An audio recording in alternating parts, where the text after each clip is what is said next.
at the West Midlands Forum. Birmingham is a city of huge opportunity and potential. I was born and grew up here, and I've seen it change over the decades. We're a city of great diversity, with a proud industrial history and incredible untapped potential.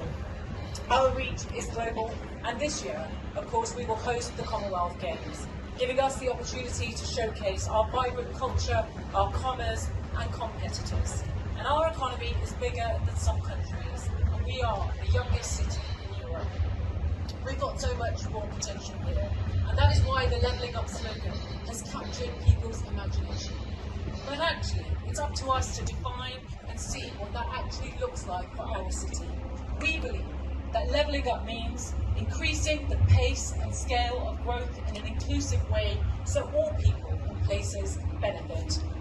Seeking a bottom-up empowering of communities and citizens and not a top-down, one-size-fits-all solutions. And it means improving public services and social infrastructure, as well as enhancing transport, digital and green infrastructure.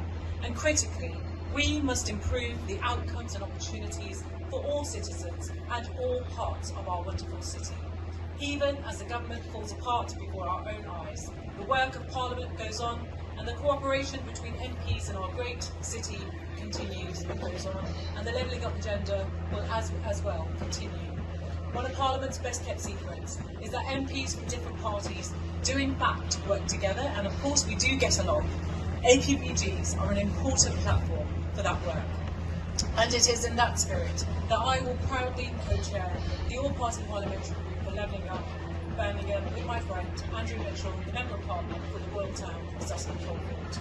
There is a long overdue national conversation about how we level up our country and get our economy growing again after more than a decade of stagnation. Just today, the Resolution Foundation has released a report about how inequality and weak growth has left the average British household 8,800 poorer than their equivalent in France or Germany. Meanwhile, Tony Danker of the CBI has criticised the chop and change in government economic policy that is damaging business confidence and holding our communities back. In the face of unprecedented challenges, now is a time for consensus building and collaboration. And that is what this cross-party group is here to deliver.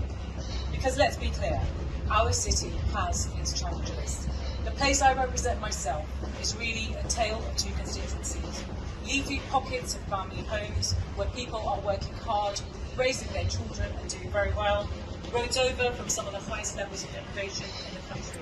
And in the space of a few bus stops, average life expectancy can drop 7 years. Bartley Green in my constituency has antisocial behaviour levels double anywhere else in our city, and the housing crisis is felt acutely by our citizens and communities who live with the social consequences. And across our city, our young people are underserved with opportunities and support to get into work. This is why our mission statement to drive inclusive growth across our city is so important to me, as the inequality we see between cities and regions, but also within communities, has been widening for far too long. The economy is changing rapidly. The drive to net zero is transforming businesses and the economy. Digital is changing the way that we connect, the way we shop and work, and people, they actually want to have a stake, and it's far too often, unfortunately, they don't have a voice. But where there is change, there's of course opportunity. There are prizes on offer through decarbonisation, innovation, through trade, and good old-fashioned hard work. And Birmingham is pretty well in place to grasp these. We have world-leading universities on our doorstep. We have a proud history at the vanguard of the Industrial Revolution, and HS2 later this decade that will transform our connectivity in our supply chains. The Commonwealth Games, kicking off in a few weeks, will put the eyes of the world on our city, and Birmingham City Council is already bringing forward major transformational regeneration, such as the £1.9 billion Smithfield programme, the Digbrook development, the Perry Bar Master Plan, Peddymore and the Birmingham Health Innovation Campus. But we have identified 5 accelerators where there is further we can do to turbocharge levelling up in our city. First, supporting long-term single pot funding and devolved powers rather than the piecemeal pots that we actually see available. Second, backing the integrated delivery for local places such as the East Birmingham Inclusive Growth Strategy, which will cover 250,000 people to tackle deep deprivation. And third, investing in an early intervention and prevention approach so that we do tackle child poverty, empower people to achieve a better quality of life, so that we can build resilience and connect people to learning and economic opportunities.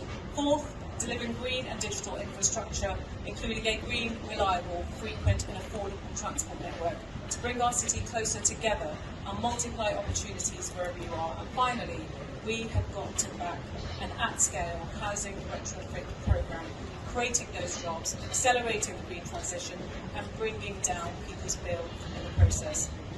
I think it's a really exciting time in Birmingham and there's so much untapped potential too. So we're committed to working with colleagues from across the parties in Parliament, of course with Birmingham City Council, our Mayor Andrew Street and the West Midlands Combined Authority to deliver the Levelling Up the people we represent, demand and deserve. So thank you so much for coming today and I'll hand over to Leo.